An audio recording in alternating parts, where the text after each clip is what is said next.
Salam alaikum, salut tout le monde. C'est Khalid de la chaîne Ritech. Aujourd'hui, je vais vous montrer le routage statique. Qu'est-ce que ça veut dire, routage statique, et comment faire la configuration de routage statique. Donc, dans cette schéma, dans cette topologie réseau plutôt, je vais vous montrer comment réaliser un routage statique. Donc, avant de commencer, je vais vous donner une petite explication en ce qui concerne le routage statique. Donc, on va commencer à la définition en général d'un routage, du principe de routage IP. Donc, le routage IP est basé uniquement sur l'adresse du destinataire. Chaque équipement de réseau fait atteindre un équipement d'un autre réseau. Il existe au moins un équipement de routage pour acheminer les paquets à l'extérieur du réseau local. Donc, cette partie désigne que chaque réseau doit avoir l'adresse du destinataire de l'autre réseau. Prenons l'exemple de ce schéma-là. Donc ce réseau 192.168.1.0/24. Pour avoir le deuxième réseau, il doit y accéder par 192.168.2.0/24. Voilà. Sur le routage en général, il y a toujours l'adresse du destinataire. C'est ça ce qu'il faut comprendre. Ainsi que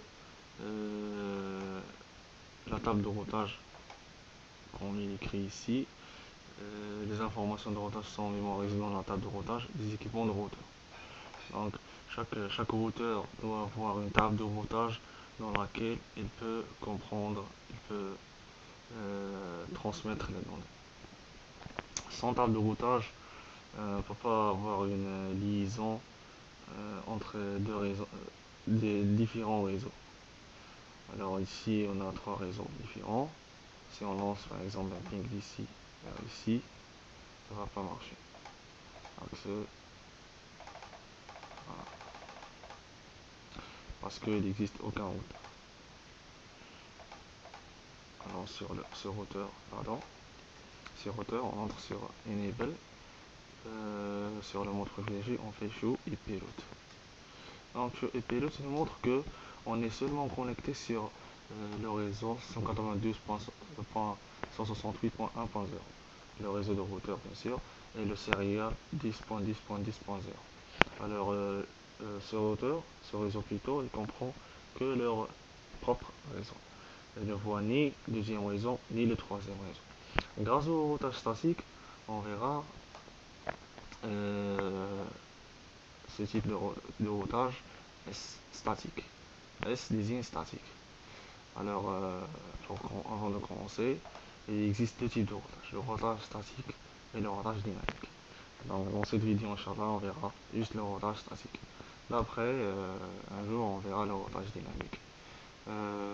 Pour aller vite, parce que je suis retardé un petit peu, je suis navré.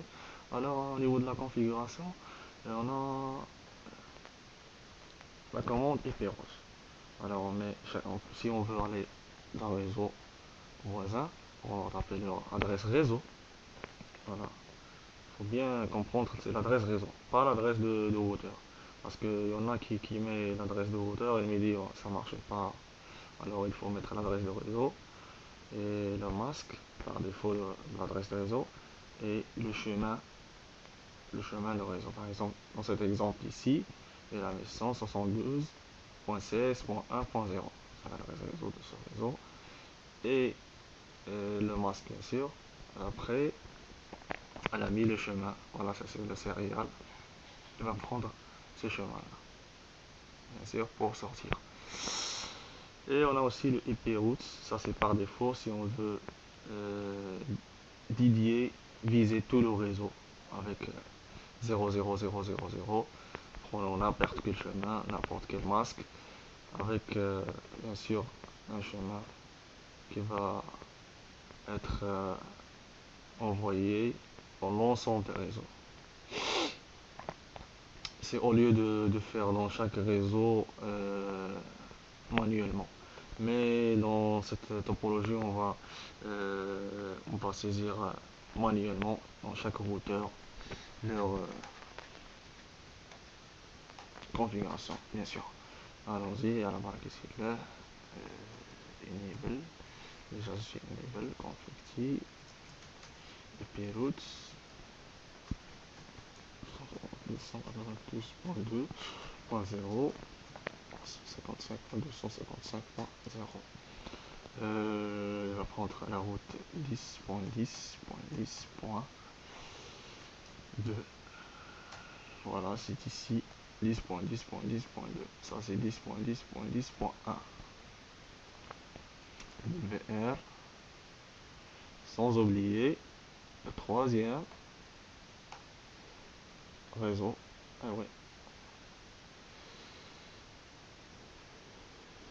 Point 2. La même sortie. Ici, je vais changer juste par 3. Et 2 WR. De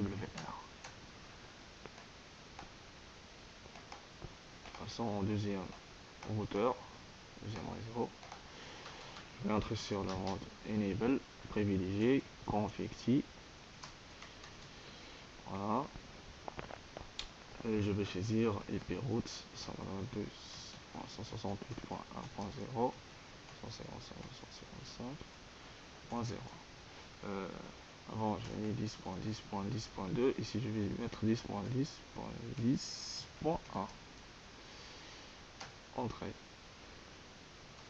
Et aussi je laisse des espaces pour vous montrer bien. J'espère que vous voyez bien. Alors le deuxième réseau, le troisième réseau plutôt, sont tous et non. Dans IP routes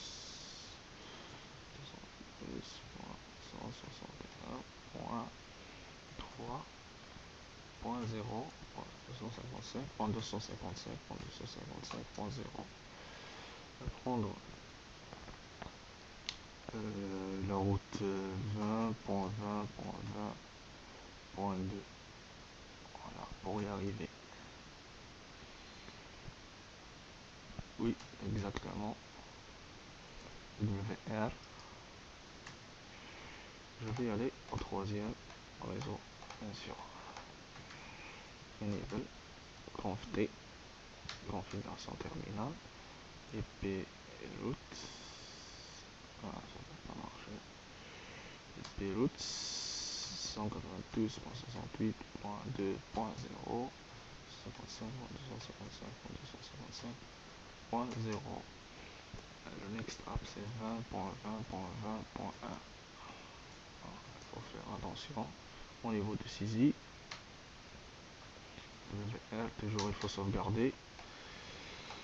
Et voilà, nous avons terminé notre configuration. Si je vérifie bien, show IP routes, je vois que je suis directement connecté à 2.1. J'ai oublié, donc comme vous voyez, grâce à cette commande, il permet de m'afficher chaque réseau qui est connecté sur ma table de routage. Donc ici on voit que le deuxième réseau 192.68.2.0 elle est connectée statiquement avec un go par exemple sur le routage statique. Elle fait le go, elle ne prise pas en charge la surcharge de réseau. C'est juste 1 sur 0. C'est pas comme les autres routages dynamiques. Voilà, c'est un avantage, mais c'est lent au niveau de la configuration. Grosso modo, on voit pas le réseau 192.168.1.0 parce que j'ai oublié de le mettre. Alors je vais entrer sur compte en configuration IP routes 192.168.1.0. 55.0 et le next app 10.10. Non, c'est 20.20.20.1.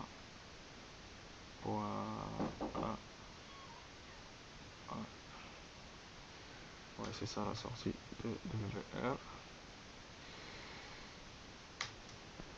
Voilà, j'ai terminé la configuration. Et ma mère m'appelle pour le dîner.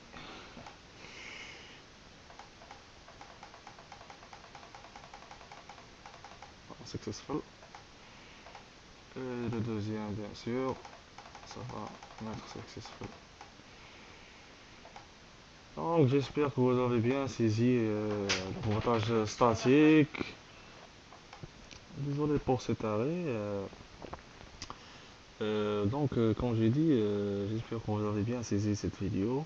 N'hésitez pas à faire des commentaires si vous avez des questions. Je vous donne un rendez-vous d'ici la prochaine vidéo, Inch'Allah, pour commencer le routage dynamique RIP version 1. À bientôt, ma salama, et au revoir.